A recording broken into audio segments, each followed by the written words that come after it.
At Dolly Camp, Victoria, AIF men are being trained for offensive action over a scientifically designed and carefully prepared course. The Army makes them tough. The Army makes men.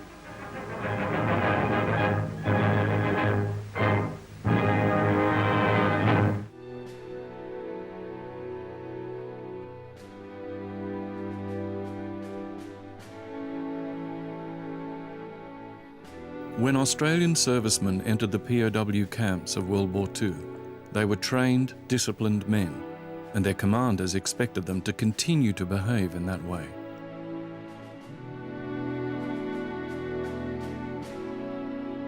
But prison was not an ordinary situation, and many soldiers, disillusioned at being captured, initially took out their frustration on those they believed had caused them to be there, their government and their officers.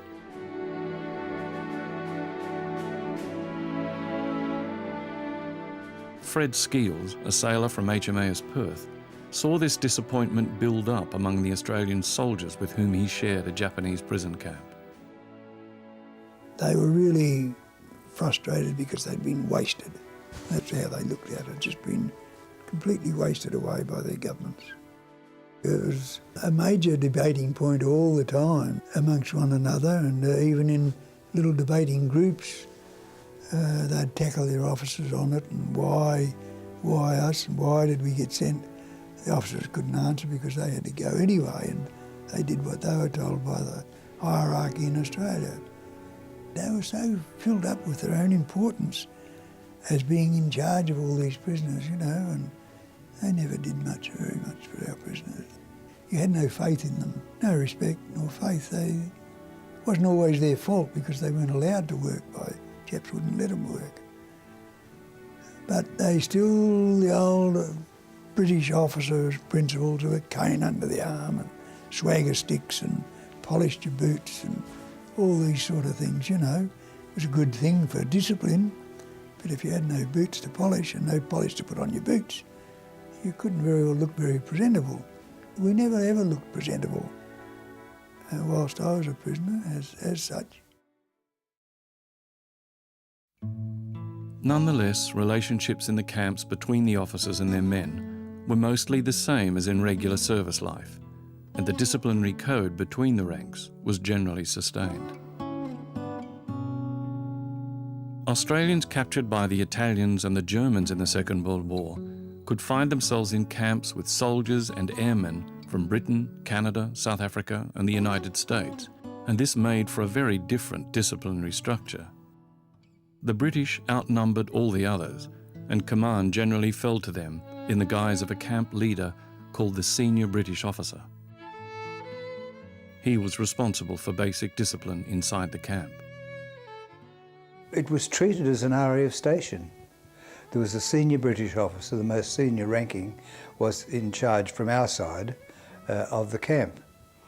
And although he didn't have to obey him, unless he'd flipped his lid and was, but that didn't happen, we'd do what he suggested. There probably wasn't any problem across the board really, as far as ranks were concerned, except that, but you treated officers as officers. If it was the squadron leader you were talking to, you called him sir, unless he said otherwise. If he turned around and said, call me Bill, you called him Bill. The greatest difficulty for many officers in the early days of captivity was boredom adversely affecting the men. As Rex Austin was told by his commander in a camp in Germany, learning to be tolerant was critical. Some of the guys suffered from psychological problems, barbed wire fever as they used to call it. Blokes just didn't behave the way you would expect them to behave. But you know, you'd become very tolerant behind the wire, and that was one thing that Group Captain MacDonald in his welcome speech at Sargon said to us, that whilst you're behind the wire you will be required to rub shoulders with guys who under normal circumstances you wouldn't be bothered with. And that is very true. You learn to swallow the words if you're going to go crook about something.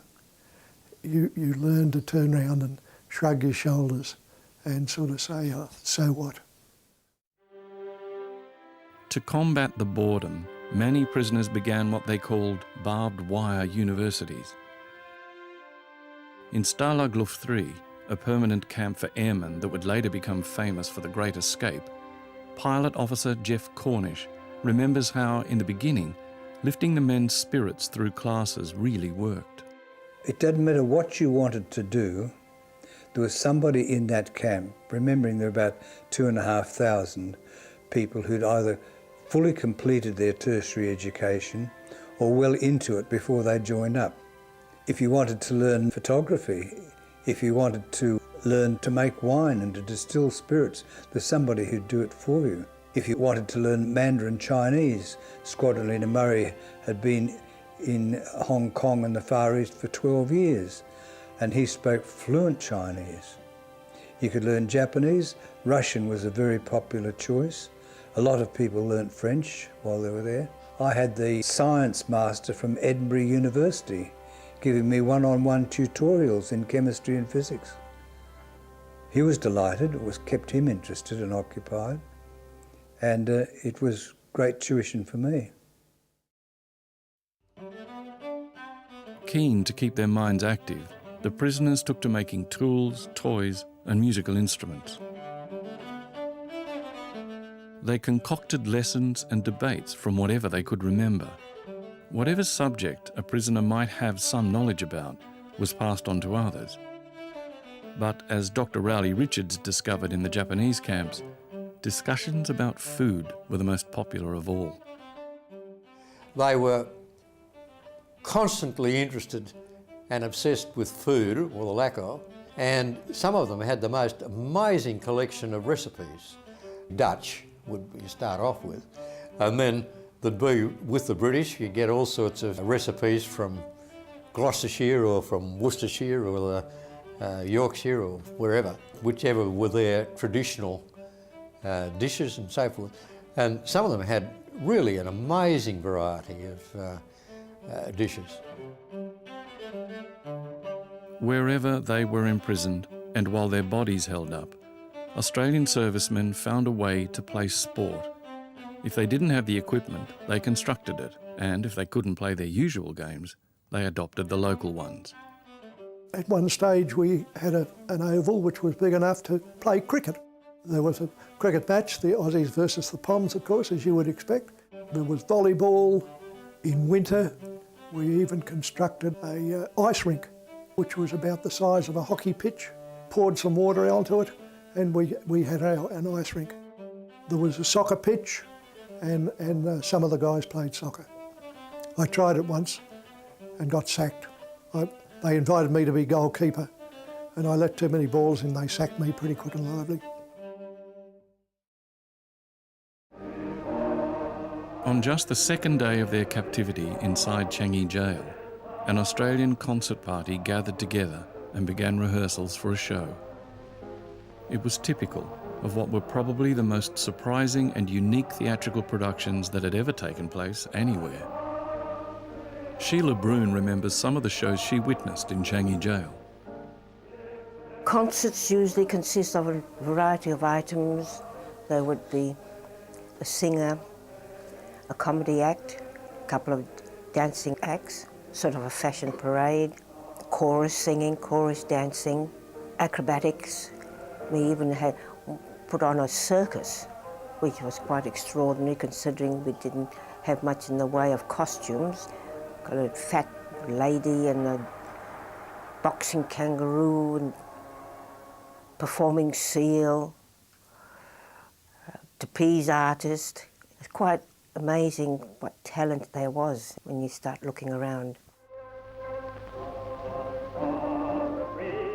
In camp after camp throughout Europe and in Southeast Asia, the POWs showed remarkable inventiveness and skill, performing everything from Shakespeare to variety concerts. Some forming symphony orchestras using musical instruments supplied by the Red Cross. Theatrical sets and lighting were made from whatever material they could find, borrow or steal, and once they even managed to smuggle a full drum kit into Changi Jail, piece by piece, under their sarongs. The women's roles in the plays were performed by men, and Maric Gilbert, imprisoned by the Japanese on the island of Ambon, can still remember his first time on stage. Somehow or other, they persuaded me to play the female lead. Well, of course, the first obstacle to overcome is the matter of boobs. Well, what better than getting a hold of a coconut shell and cutting it in half? And I must say that did the job fine. But then there was the problem of dress. But somehow somebody got hold of a dress from the Dutch women in the compound adjacent to the camp. And as for hair, well, I put a handkerchief or something over my head. And here I was playing the role of I don't know what he called it, Mabel, but that was the role. That was my first debut really on the stage.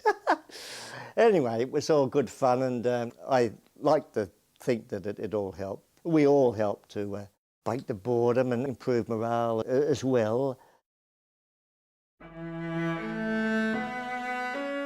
Music, theatre, books, sport, they all pass the time, and more, they help to dispel, for a while at least, the crushing boredom for many POWs.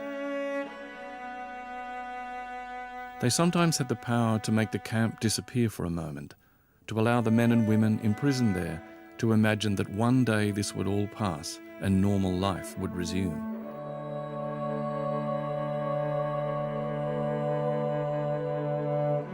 On Ambon Island, the conditions of captivity were extremely harsh, and for Maric Gilbert and his fellow POWs, the loss of their concerts was particularly distressing.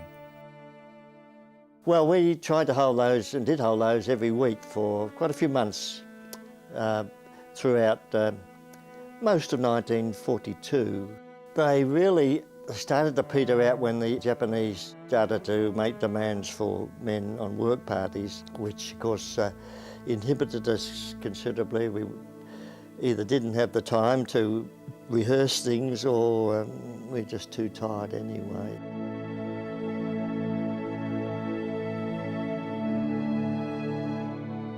That was the end of the concert parties. Very sad.